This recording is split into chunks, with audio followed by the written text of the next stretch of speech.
大家好，我是汽车机械师沧海。在视频当中呢，我们看到这是一台老帕萨特，它在行驶的途中呢，右前轮遇见坑洼的时候它有咯噔咯噔的响非常的烦人。之后呢，经过我们检查呢，发现下面是个下支臂下支臂一个球头呢损坏了太松旷量太大，所以说呢，我们决定给它更换。这个下支臂呢，我们在进配件的时候呢，有很多种价格比如说有180块钱的一个，还有100多块钱的，还有接近200块的，还有200多、300多的都有。我们在视频当中给它更换的这个下支臂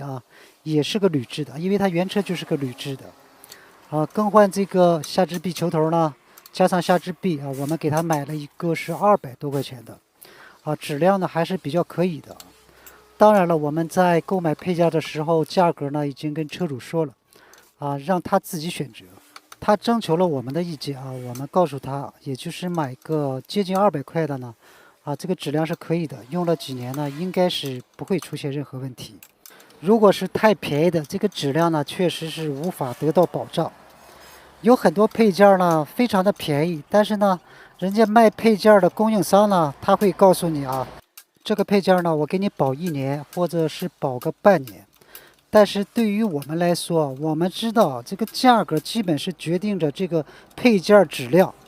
所以说呢，我们尽量呢会让车主多花那么一点点钱买一个质量更好的因为这样呢，对我们呢，对车主呢都是有好处的。大家可以想象，如果他花个180块钱更换一个质量不是太好的配件，尽管人家供应商呢可以保你1年，但是如果在1年之中出现了问题我们再给人家维修的时候再给人家更换我们这个工时费没人给供应商也不会给你车主呢他也不会舍得再花一份钱，所以说呢，我们尽量呢会让车主买质量更好的配件。其实对于我们来说呢，无论车主更换怎样品质的一个零配件我们赚的钱呢基本是那么多，也就是个工时费再就是零部件的运费。大家看到这个下支臂连着球头，这个球头坏掉之后呢，要连着这个下支臂一起更换。有的朋友呢会有疑问他会觉得这个下支臂与这个球头明明可以分开分开设计，干嘛非要设计在一起其实这个问题怎么说呢这也能从侧面反映出来，就是现在制造商制造的一些零部件呢，基本上都是一体化的。所以说呢，也请大家呢不要责怪我们从这个维修工逐渐变成了这个换件工。有时候呢，我们确实也是没有办法。另外呢，还有一个问题大家可以看到这个支臂这是个球头，非常的松旷走这个坑洼路面呢，它就会有异响还有个情况是什么情况呢？就是大家看到这个下支臂这是铝制的这个悬架部件呢，有很多都是铝制部件现在在网上呢，很多人都在评论说有些汽车制造商呢，他把这个铝制的零部件呢，逐渐换成了塑料的就是那种工程塑料。有些人呢，因为这个事情非常的纠结纠结在哪里呢？他们认为这个铝制的零部件呢，质量好耐造。如果把这种铝制的零部件换成了塑料的，这种塑料呢，一定是寿命不长久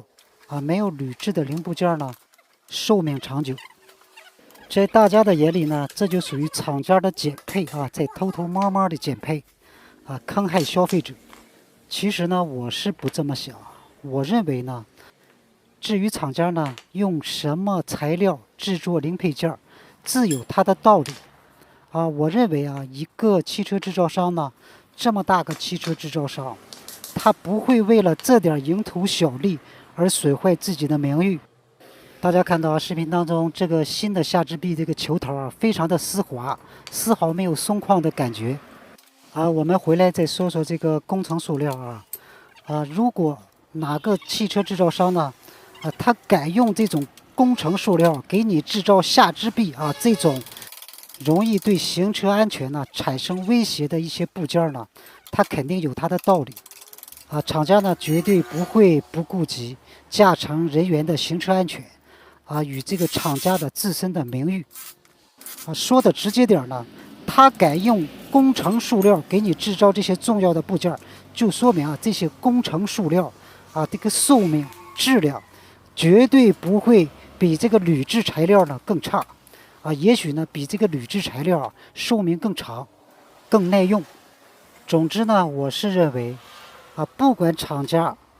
给你用的什么材料制造的零配件，